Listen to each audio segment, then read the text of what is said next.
have to overcome, because for so many of our young people, there's a fear. And for so many of our families, there's a fear. So I've had to worry over the years. Charlene's had to worry.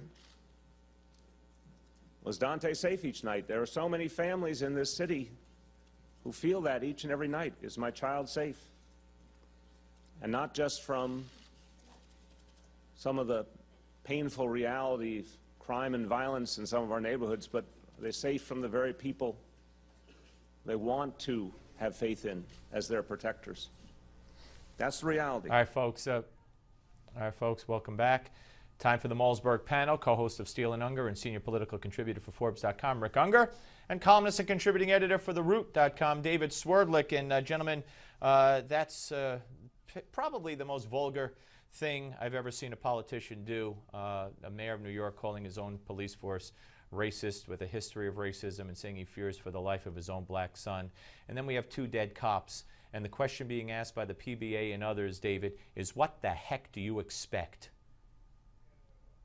Well, look, Steve, I first want to say that this is clearly a terrible tragedy. My heart goes out personally to the families of those police officers. With regard to the clip you just played of Mayor de Blasio, look, Mayor de Blasio could have worded that differently. He could have found a different way to come at that topic. But I don't think that it's a what did you expect situation, or that there's a blame to be placed on Mayor de Blasio for articulating from his point of view what parents of African-American kids discuss with their kids about the way they interact with police. I mean, that's just what actually happens. So if, New Yorkers don't feel like he, should have waded in there as a mayor, then New Yorkers will express that at the ballot box. But I don't share your view that this is in any way reprehensible. But African-American parents, what do African-American parents tell their kids? What the mayor should have said was, what the president should have said was, what Eric Holder should say is, what Al Sharpton should say is,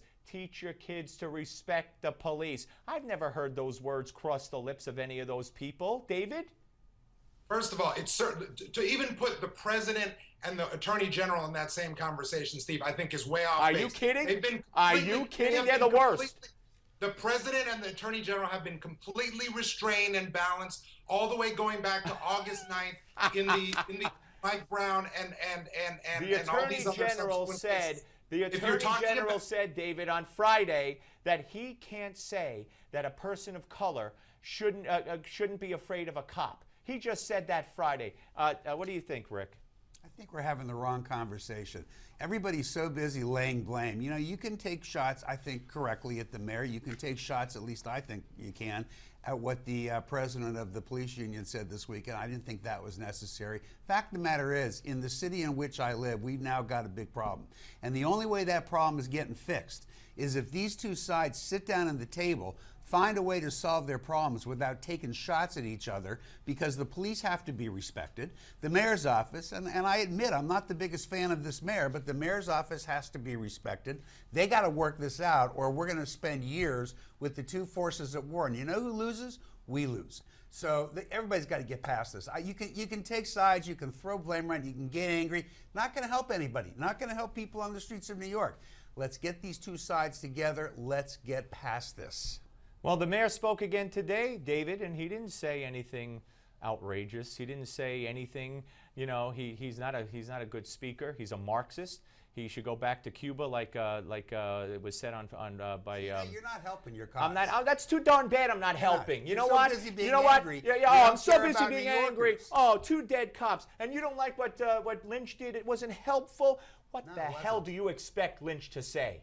I certainly don't expect him to say what he said this weekend. Are you more worried about the politics of the mayor being what you say is a Marxist? Are you more worried about the people of New York having the quality police force that they have without interference from the mayor's office? Are you more worried about the 2 of them working stuff out so we can keep having a quality police force? I love the police department in this city. Well, de Blasio hates it. But he doesn't hate it. No. And, I don't see how you add or benefit the conversation with the extremism. It just, I'm a New Yorker. You know what? When you got 2 dead cops, you get extreme. Do you? Yeah, because the mayor is an extremist on the other side.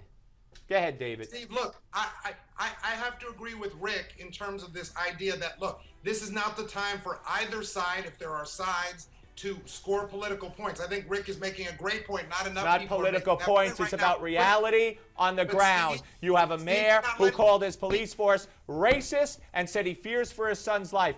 I haven't heard him Steve, take that back. you're not even letting me answer the question you Gotta originally go. asked. Harry Houck's next.